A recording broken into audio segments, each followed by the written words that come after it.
Assalamualaikum.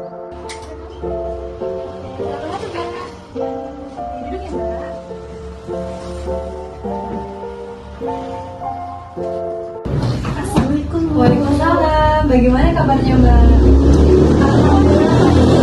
Oke, sini kita perkenalan dulu ya Mbak ya. Iya Bu. Oke, perkenalkan nama saya Anissa Rana Putri. Saya sebagai konselor Mbak ya pada hari ini. Kalau boleh tahu Mbak namanya siapa, umurnya berapa, dan tempat tinggalnya di mana? Baik, perkenalkan nama saya Indra Pasega. Umur saya 19 tahun. Saya berasal dari Palembang, Bu. Oke, dari Palembang ya Mbak ya. Iya, Bu. Terus Mbak kesini itu ada halangan nggak Mbak? Atau ada kendala macet ya Mbak? Ada, Bu. Tadi tuh nungguin teman mau berangkat ke sini. Jadi menunggunya itu agak lama atau bagaimana? Lumayan lama sih, Bu. Oke, kalau untuk kemacetan itu enggak terlalu ya Mbak atau bagaimana? Nggak terlalu, Bu. Berarti halangannya cuma itu doang ya Mbak ya? Iya, Bu. Oke. Nah di sini Mbak tinggalnya di Palembang asli atau ngekos di mana Mbak? Saya ngekos, Bu.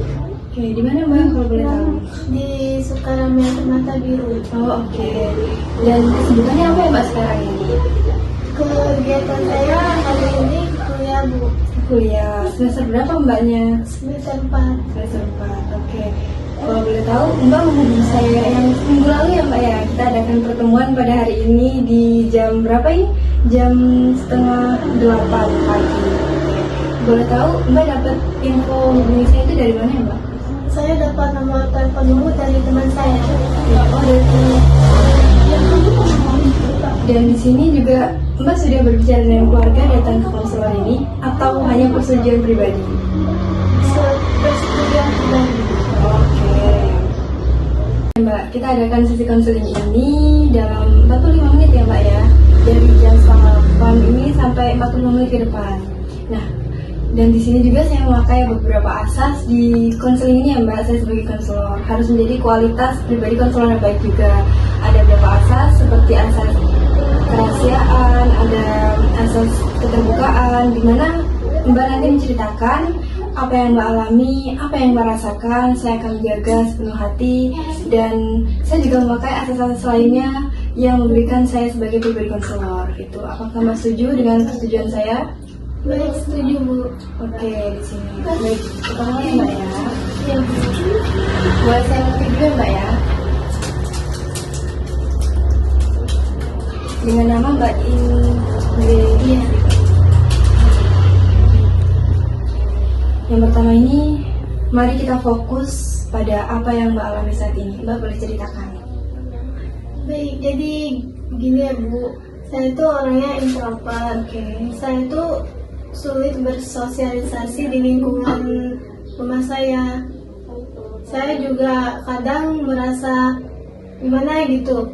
Mama saya kan sering nyuruh-nyuruh saya, ayo main keluar situ, main sama temanmu, main sama tetanggamu, biar nggak di kamar terus, biar nggak bosan gitu.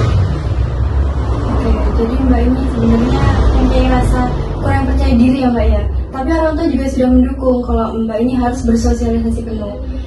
Orang tua bagaimana responnya ketika Mbak hanya mengurung di kamar? Marah atau mereka bijak dengan cara, ayo dong kamu belajar bersosialisasi, ayo dong bergerak supaya kamu nanti ke depannya tahu arahnya bagaimana? Atau hanya diam saja orang tuanya?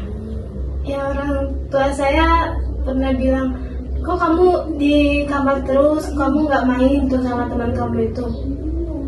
Orang tua pernah marah nggak tentang Mbak kurang bersosialisasi ini atau Mbak kurang percaya diri? Pernah bilang nggak ke Mbak atau hanya orang tua diam saja? Ya, pernah sih Bu. Oke. Dan respon Mbak bagaimana? Marahkah atau hanya mengucapkan baik Bu, baik Ma gitu? Ya, saya sering mengucapkan baik Ma. Oke. Itu di lingkungan keluarga Mbak ya, dan lingkungan sekitar tetangga Mbak. Tapi tentang pertemanan Mbak bagaimana? Baik atau tidak? Alhamdulillah baik ya Bu. Ada banyak teman atau hanya beberapa teman ya Mbak? Beberapa teman saja Bu. Tapi dekat. Iya. Ada pernah permasalahan lain selain kurang percaya diri bersosialisasi ini? Ada Bu. Saat saya melakukan presentasi di depan kelas itu, saya itu sering gugup, sering gak percaya diri gitu. presentasi di depan kelas. Saya juga ngomongnya kadang terbata-bata gitu Bu, berbelit-belit. Oke, setelah Mbak merasakan susah dalam berkata-kata, susah dalam public speaking, ketika itu teman-teman Mbak ini mendukung untuk berubah atau hanya stuck di tempat? Ayo dong semangat gitu. Mendukung ya? Oke, teman-teman Mbak sangat luar biasa sekali ya Mbak ya, mendorong kemajuan Mbak supaya lebih berkembang lagi. Oke, di sini berdasarkan pelatihan pengalaman saya akan membantu Mbak dengan menggunakan teknik behavioral. Oke, apakah Mbak setuju juga ya? Ya Bu, saya setuju. Yang pertama ada teknik behavioral ini meliputi teknik relaksasi. Yang kedua ini ada teknik asertif dan kognitif regesturing. Baiklah, kita menggunakan relaksasi dulu ya Mbak ya. Mari kita coba relaksasi. Tarik nafas Mbak dalam-dalam dan tahan sebentar lalu hembuskan. Bayangkan kamu berada di tempat nyaman Mbak. Oke. Setelah itu apa yang Mbak rasakan? Saya sedikit merasa lebih lega, lebih tenang Bu. Oke, alhamdulillah ya Mbak ya. Terus lalu kita coba bayangkan situasi di mana kamu ingin menyampaikan pendapatmu. Mbak kan sulit dalam ini ya, public speaking, dalam berbicara di depan kelas ya. Coba bayangkan Mbak ingin membicarakan teknik relaksasi. Yang kedua ini ada teknik asertif dan kognitif regesturing. Baiklah, kita menggunakan relaksasi dulu ya Mbak ya. Mari kita coba relaksasi. Tarik nafas Mbak dalam-dalam dan tahan sebentar lalu hembuskan. Bayangkan kamu berada di tempat nyaman Mbak. Oke. Setelah itu apa yang Mbak rasakan? Saya sedikit merasa lebih lega, lebih tenang Bu. Oke, alhamdulillah ya Mbak ya.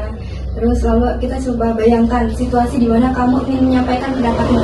Mbak kan sulit dalam ini ya, public speaking, dalam berbicara di depan kelas ya. Coba bayangkan Mbak ingin membicarakan bagaimana saya bisa diterima pendapatnya. Bayangkan saja Mbak. Oke. Saya mendengar kamu tadi bercerita sangat luar biasa sekali. Saya percaya kamu itu orang yang hebat. Dan saya juga yakin bahwa kamu kedepannya nanti pasti bisa berubah ketika kamu berani belajar, berani mencoba hal-hal baru, Mbak. Iya Bu. Oke. Dan di sini juga saya sebagai konselor yang baik juga mendengarkan secara aktif yang Mbak rasakan saat ini juga. Apa yang Mbak ceritakan tadi, saya harap Mbak bisa terima dan saya juga menjaga asas-asas kerahasiaan, keterbukaan yang Mbak ceritakan. Saya juga akan terbuka dan jujur untuk memasukkan Anda dalam motivasi-motivasi yang baik. Dan Mbak itu harus semangat dalam berkegiatan juga. Ketika Mbak cuma stuck di tempat, Mbak gak akan berhasil. Jadi itu rubahlah diri kamu sendiri sebelum kamu rubah orang lain. Baik Bu. Dan saya juga percaya Anda punya kekuatan yang sangat penuh. Saya percaya sekali Anda ini orang yang hebat. Oke. Saya senang juga Anda mau berbagi cerita, Anda mau datang ke sesi konseling ini dengan secara terbuka juga, dengan Mbak yang sangat luar biasa, percaya diri. Sekarang sudah terlihat ya Mbak ya auranya, mudah-mudahan ya Mbak ya. Oke. Dan saya juga memahami perasaan Anda tadi yang Mbak ceritakan. Saya juga pernah mengalami kok fase dimana kurang percaya diri, tapi itu semua saya lakukan, saya coba untuk lebih bisa semangat lagi. Apakah Mbak mau semangat ke depannya? Semangat Bu. Harus aktif ya Mbak ya? Iya Bu. Oke. Dan juga kita juga tidak apa-apa kalau Mbak belum terlalu menerima saran yang saya berikan sedikit demi sedikit. Mbak juga perlu waktu. Sebagai manusia yang baik kita saling mengingatkan. Dan saya sebagai konselor hanya perantara ya Mbak ya. Saya juga memperhatikan beberapa rasa tidak nyaman tadi. Kenapa ya Mbak? Apakah ada sesuatu yang ditutup-tutupi atau kita mau lanjut saja? Lanjut saja Bu. Oke. Tapi Mbak sekarang udah merasa nyaman atau bagaimana? Lebih nyaman Bu. Oke, tadi hanya sekedar melihat saja Mbak. Kita lihat dari berbagai aspek pikiran, perasaan, dan lingkungan. Tadi juga Mbak sudah menceritakan beberapa aspek yang dimana lingkungan pertemanan, keluarga. Kita rubahlah dengan posisi positif ya Mbak ya. Kita berbaur, mencoba, nggak ada salahnya. Apakah Mbak berani mencoba? Berani Bu. Oke, saya harap Mbak juga dapat mengerti perasaan Mbak sendiri sebelum Mbak mengerti perasaan orang lain ya. Oke, baiklah itu tadi sesi konseling. Oh iya, udah nggak terasa ya Mbak waktunya udah 45 menit. Iya Bu. Oke, gimana Mbak rasanya Mbak? Saya merasa lebih tenang, lebih lega, setelah melakukan sesi konseling kepada ibu. Oke, alhamdulillah ya Mbak ya. Oh ya, kalau ada lain waktu ketika Mbak ingin bertemu saya, Mbak boleh hubungi, kita melakukan sesi konseling yang kedua ini. Oke, terima kasih ya Mbak ya. Iya, sama-sama. Oke. Ya, waktunya sudah habis juga. Oke, Mbak. Terima kasih ya Bu. Iya. Mari Mbak.